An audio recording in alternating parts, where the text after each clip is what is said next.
Hey, this is Jazz. This is Giving Up the Ghost podcast. Thank you for coming back. Today's episode is part 2 of our ghost story portion of the Spirits with Spirits that happened last month, September 24th, at the King's Head Pub, co-hosted by yours truly, as well as the Winnipeg Paranormal Group. So this is part 2. I thought I'd chop it up a little bit, spread around the ghost love, if you know what I'm saying. So today is October 29th. Today is Spirits with Spirits, the October version. So please come on down to the King's Head Pub, listen to some horrific, terrifying, potentially ghost stories. And also our guest today will be Chris Rutkowski, Winnipeg's own ufologist. He's an amazing guy to listen to, very smart, very funny, but the stories he tells are quite factual and creepy. So he does more so on the UFO side, but he is also quite adept in everything paranormal. So we do invite you to come out tonight for some cool beverages and some spooky, scary pre-Halloween ghost stories. Wear your costume for your chance to win a prize.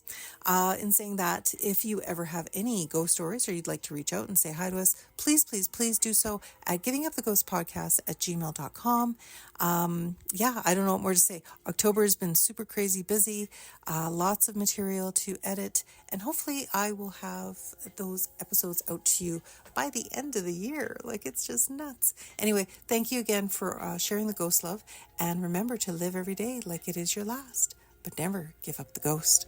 Ciao for now.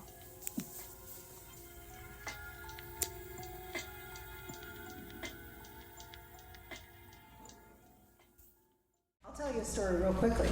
Oh, you got a handout back there? Somebody coming? Come on up. Come on down. Hello. And your name? Nancy. Hi, Nancy. Hi, Nancy. Come tell a story. Okay. So I have 2 stories. Sure. Absolutely. I'll start with the scary one first. So my first place in Winnipeg when I was like 18, I moved in and it was on Lipton and Ellis. This place was scary. Like, you'd walk in and you'd feel like dread, like you were depressed, like you couldn't escape, nothing. I lived there for 2 years. I'd never stepped foot in the basement once. Like, you would open the door and it was just like, you would like hit a wall. Like, I would hear babies crying, and I would be upstairs and my mother and my son would be in the living room downstairs and he's asleep, and I'd hear babies crying at the bottom of the stairs. And what made me move out though, it was like 2:00 in the morning. I'm in the living room, I'm watching TV, all the lights are off, and then the growling started. So the growling, like, I'm in the living room's in the front of the house, kitchen and the back. The sound just came from like inside the house. Like, it was just like, just growling, and like you sound like some woman screaming, and it just like, the sound just took up the entire living room. And that was like that was it. I was like, okay, I'm out of here. That was the scariest house. I don't know. And then I moved and never looked back at that house ever again. Like, everybody would, like, I would get sleep paralysis at night, and it would feel like somebody, like some girl was like on me. And I think like I still have some like PTSD from that house. So it was like my first place on my own, and I was like, my boss is here, so she wanted me to tell one story though. Sure. So that's a scary story. That's so where I work is it used to be an old Woolworths, and next door used to be the what's that called? Bargain store on Selkirk Avenue. So both buildings have been renovated, and so, but they're old, right? It's still the same structure, it's just remodeled. And so when I first started working there, my office used to be in the basement. This is a nice place. It's not a scary place, right? It's renovated. So my office used to be in the basement, and it's in this hallway, and there's like 7 of us in that hallway. And when I first started working there, I would leave my office, but my light would be on. And then I'd come back to my office, and my light would be off. And this is happening like over a few weeks, and I got kind of pissed off. And I'm like, hey, who's messing with my light? And I'm like going to all my coworkers. I'm like, hey, are you messing with my light? And they're like, no, what are you talking about? And I'm like, oh my God. So, but we have this female bathroom. So our ladies' bathroom is on the other side of the basement, and this bathroom is kind of scary. Like every female in the building gets kind of creeped out in that bathroom. Like you would go in and you would feel like somebody's watching you. And you would just like, you'd kind of stay away from this stall here, you'd stay away from that stall there, and you'd only use the middle stalls. And everybody, like our students get scared of that bathroom. We get creeped out in that bathroom. But you go to the men's bathroom and it's totally fine.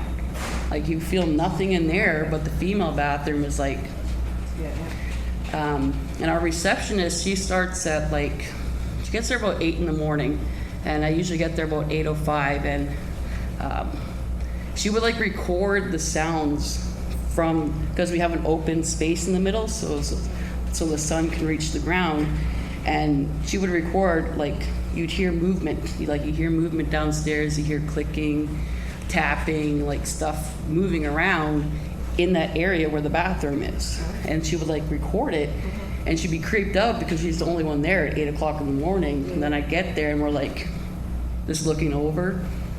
Then all of a sudden everybody starts coming, and then the sounds stop. Right. So our work is kind of, we just stay away from one area. Every area, but it's nice. And like we heard a story from like the founder from our work, and she said that when they bought the place and they walked down the stairs to the basement, there would only be like one light. You know, those old lights where you pull the string and it would light up the entire basement, and you only have one light down there. So yeah, our basement's kind of, but it's like the same structure. They only like we still have the same woods ceiling from when it was Woolworths, and everything is kind of like the same structure. It's just kind of renovated a bit. Right. Same floor, same everything. So yeah, so It'd be interesting to know what the history was. Yeah. Like what went on. Yeah. Yeah, because it was like the same owner. Like I guess he owned Woolworths. I don't know. That was like, our building was renovated in 2001, I believe. I can't bug my boss over there. She's over there. But yeah, I'm thinking like 2001 they bought the place. But when we were founded as a school, that was 1991. And he actually donated cash with register machines to us to like start our education programs. And that was like 33 years ago. So he owned it before that. And the basement was just like a dark, dungy storage place, and yeah. But I mean, even before that, before that, Yeah, I'd be curious to find out. Well, because our even our daycare, so we have a daycare that's connected, and the basement we have a classroom in there. We used to have Indigenous Senior Resource Center there, and the person who ran that, like, she was scared, like, because she would hear things would move. She got her elder to kind of come in to smudge it and everything like that, and to try and like lure the spirits out of there, because like she was freaked out, like she didn't want to go in there by herself. Everybody would have to go in there with her to kind of operate everything, and yeah, so Interesting. Very cool. yeah. If you ever want to shoot me the address, email the address. Sometimes we do history searches, and sometimes we do find things. So you never know. You just never know. And if you ever get an elder and you're dealing with spirits, like my elder actually gave me ghost medicine. So I'm just putting that out there. No, That's awesome. Thank you. Yeah, she's got, you have to keep it in the dark. It can't touch light or anything like that. Just to kind of, I never heard that. yeah, you put it with your smudge and then when you smudge your house and, All right. All right. Awesome. Well, thanks, Nancy. Thank you so much. Thanks for coming up. Anybody else? Oh, Come on. you guys. Okay. Great. Hello, Glenn. Hi, Glenn.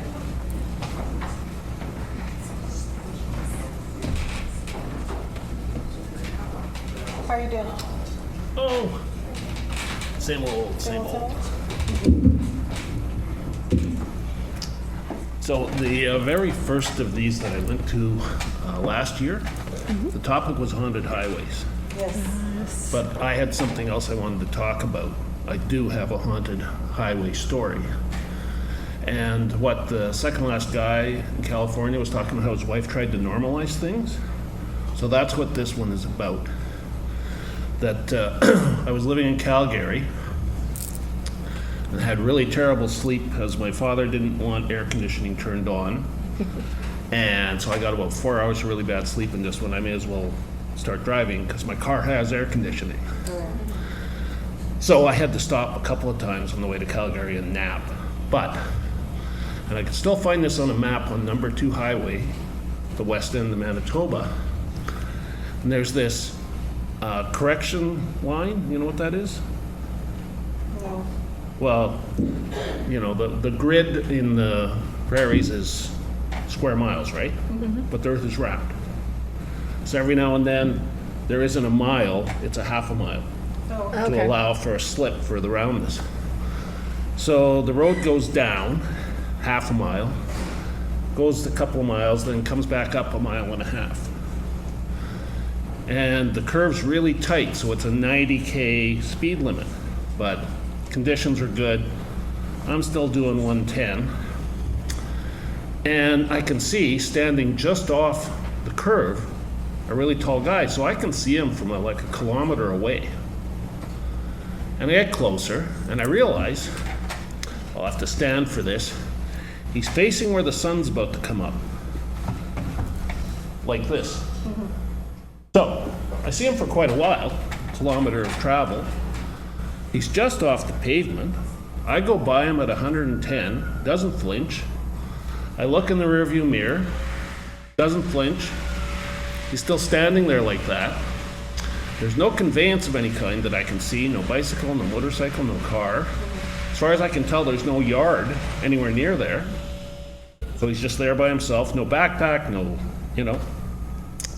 Now, I kept telling people, oh, he's really tall. So I was normalizing, saying, oh, well, he must have been 6'6". The truth is, and it was a long time before I started speaking this, he was closer to 7 foot. And he was wearing black t-shirt, black pants, and a black watch cap. All black. Like I say, like that, facing the sun. So, are there people that are 7 feet tall? Yeah, but it's pretty rare. Right. So, yes. So, all of the things combined, I'm not sure what I saw. But my downplaying his height was me normalizing it, Right. which, even to this day, I initially, I try and fit it into a normal physical concrete world when these things happen. Right. So anyway, that's my story for today. Awesome. Thank you. Thanks, Glenn. Thanks for sharing. When we were doing this last year at the Little Brown Jug, we did an episode that he's referring to as Haunted Highways. That was, if you care to check out our podcast, I mean, I'm trying to sell it and stuff, but I mean, it's on there, and some of the stories were quite creepy, to say the least. And all in Manitoba for the most part, so. We have one more person.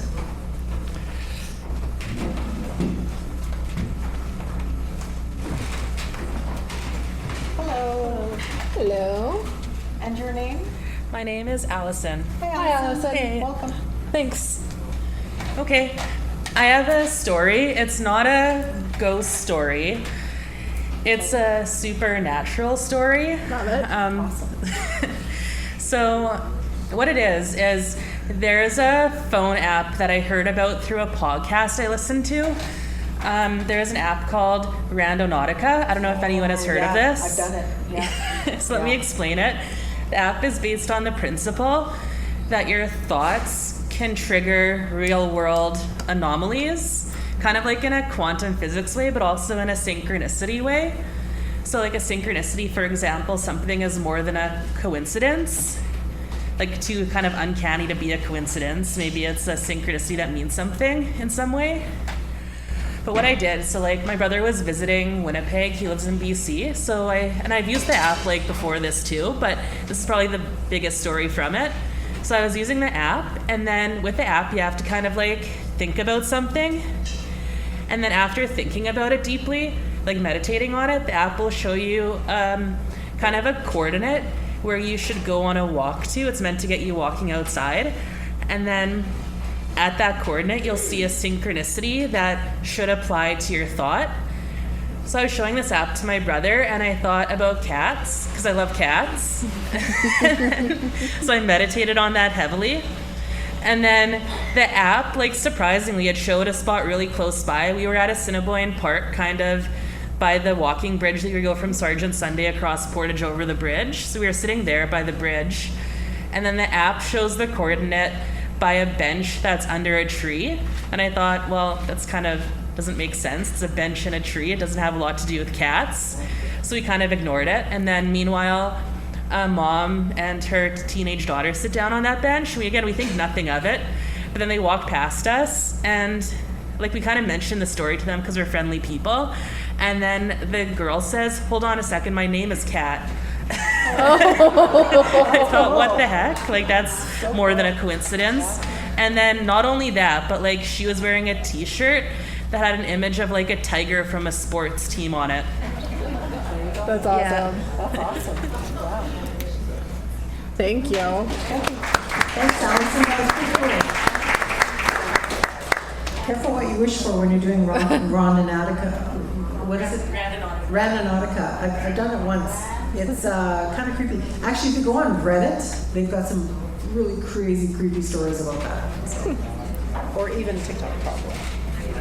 All right. Anybody have any last minute stories tonight that they want to come up and share? You will? All right. Come on up. Come on up. Come on down. You're our last contestant. Hello. And your name? Bridget. Bridget. Nice to meet you. Put the mic a little closer to you. There you go. Awesome. We'll call this story The Cupboard. Okay. Okay. So I was running a daycare out of my home in Nibois, and one of the daycare kids' grandparents passed away. So the parents asked me if I wanted this cupboard, and it was kind of like an old dresser where you can hang clothes, and there's 4 drawers, whatever.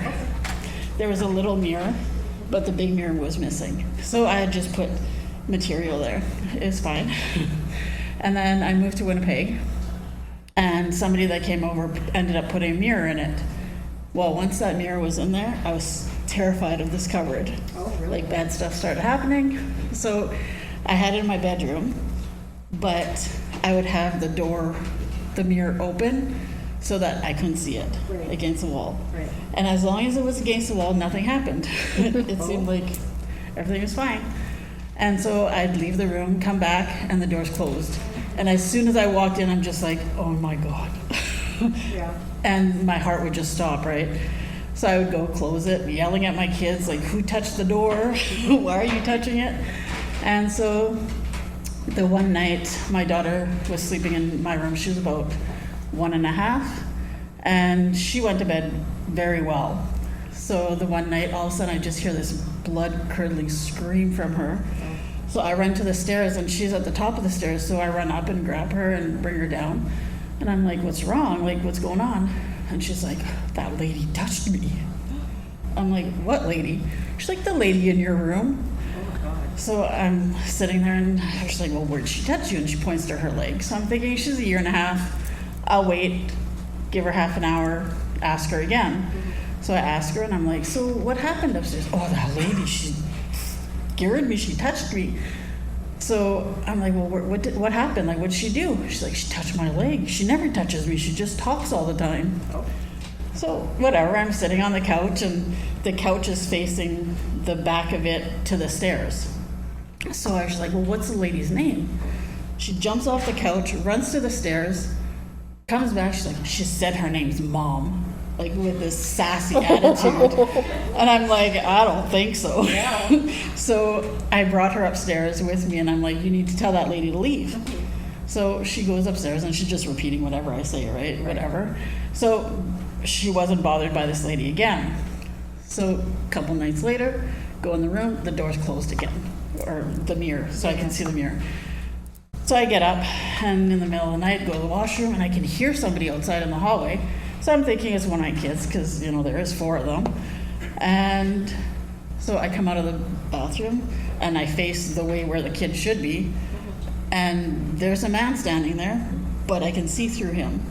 So he's wearing like overalls and a khaki shirt and I can see he has a beard, but I was too scared to look at his face because I was scared that, I don't know why I thought that if I looked in his eyes, something worse would happen. Yeah.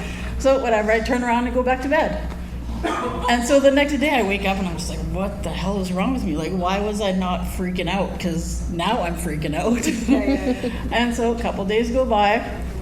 My daughter's a little bit older, probably about 4 or 5. So I'm doing my hair in the bathroom. She's standing at the doorway. And she looks down the hallway and she just like jumps back. And I'm like, what? And that day we were looking for the remote because I have 3 boys and a girl. So the 3 boys are older and we couldn't find the remote. They left to go see their dad for the weekend. Can't find the remote. We're looking all over the place. Can't turn the TV on without the remote. So whatever, I was doing my hair and she jumped. And I said, what's wrong? And she's like, I think that's the boy that stole the remote. I'm like, what are you talking about? She's like, there's a boy in the hallway. So I looked right away. I'm thinking, like, why is there somebody in my house? So she said, I'm sure he stole the remote. I was like, well, what makes you think that? Right. And she says, well, he's running against the wall and he kept looking back at her. And I was like, well, like, where'd he go? Well, he went down the stairs. So of course I'm looking, right? Like, there's no kid in my house. And she's like, well, Mom, you're probably not going to find him. And she's like, he had no legs. Oh my God. So we go downstairs. Sure enough, the remote is sitting on the floor at the bottom of the stairs. Oh, freaky. Yeah. So that cupboard ended up in the hallway. That cupboard, yeah. The cupboard ended up in the hallway. And when we moved, they had they had said we could leave whatever we wanted and they would move it. Well, I left that cupboard. I did not talk about the cupboard. I did not tell anybody about the cupboard when I was home. That's right. I couldn't talk about it because Cupboard, what cupboard? yeah. Like it was bad. It's not a good cupboard. No. So I left it behind, and then the movers that moved us were horrible. Like they swore in front of the kids. They threw our stuff around, whatever.